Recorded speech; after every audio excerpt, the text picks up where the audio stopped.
Welcome to another episode. Today we're going to check out a game for the Bandai WonderSwan called Shanghai Pocket. Now, I know what some of you are thinking. What the heck is a WonderSwan? Well, it's a budget-priced Japanese handheld designed by Gunpei Yokoi, who also created the Game & Watch and Game Boy. Also Virtual Boy. You can see here that the WonderSwan color was only 6,800 yen on its release, which is about $70 US. This unique portable system features two D-pads, and can be played in the standard orientation or Tate mode if you have games like Gunpei or the exceptionally rare Judgment Silver Sword. Unfortunately, the screen is not backlit, which makes it really hard to film with my cheap camera setup, so most of the footage shown here will be done through an emulator. Not being backlit does have one advantage though, and that's the fact that this portable draws about 15 to 20 hours off of just one measly AA battery. If you have the original black and white model, you will get a whopping 40 hours out of one AA. Just make sure if you're looking to buy one, that the system has the battery pack. Without this, there is no way to power the system. And here's a little size comparison next to a PSP 3000 and a Fat DS. And here's how big the game boxes are compared to a PSP or DS case. And finally the cartridges next to a UMD and a DS cartridge. Software comes in these cute little cardboard boxes. Inside you'll find a plastic tray holding the game, along with the manual and some other paperwork. The cartridges are pretty unique with their exposed pins, but they always include a little plastic sleeve to protect them when not in use. But enough about the system, let's check out the game.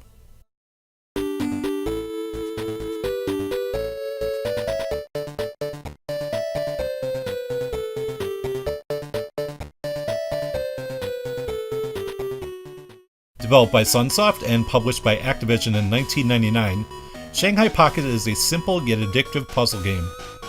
144 mahjong tiles are arranged in 4 layers, and the goal is to match tiles and then remove them from the board. Tiles can only be removed if they do not disturb other tiles to the left or the right. However, you don't want to just rush through and match tiles as fast as you can. While speed is important on some difficulty settings, it can cause you to select the wrong pairs, which will completely halt your progress through the stage. What makes this version of Shanghai particularly good is the abundance of settings and gameplay modes. You can choose from 3 different difficulty modes, the timer can be turned off if you're playing on easy, and you can also change the appearance of the tiles if you find the Chinese characters to be too confusing. As for gameplay modes, there are 4 different ones to choose from. There's the traditional Shanghai, where you have to play through 12 different boards. Hong Kong mode has you racing to clear the layout before your opponent. Gold Rush is a race to find the golden tile. And Challenge mode times how quickly you can complete each board. About the only negative things I can say about Shanghai Pocket aren't even the game's fault, but the console. I already talked about the lack of a backlight, but the other issue is that there are no color options for black and white games like the Game Boy Color does for its black and white games. Shanghai Pocket is a great version of the classic game, and it's really nice to have it on the go.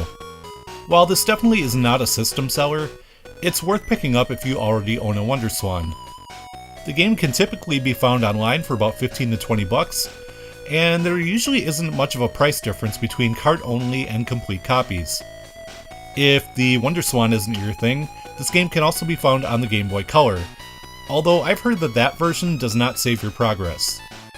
Anyways, that will do it for this one. As always, I want to thank you guys very much for watching, and I will see you next time.